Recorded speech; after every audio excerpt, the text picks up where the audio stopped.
ദൈവവചനം ഉൽപ്പത്തി പുസ്തകം 8-ാം അധ്യായം 20 മുതലുള്ള വാക്യമാണ്.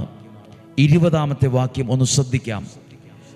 നോഹ കർത്താവിനൊരു ബലിപീഠം നിർമ്മിച്ചു. ഒരു ബലിപീഠം നിർമ്മിച്ചു.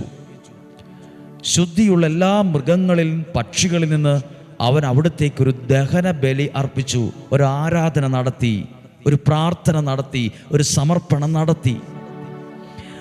21-ാമത്തെ വാക്യം ശ്രദ്ധിച്ചു കേൾക്കാമോ?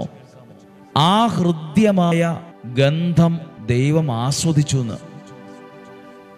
ഒന്നും കൂടെ അത് പറയാം, ശ്രദ്ധിക്കണം.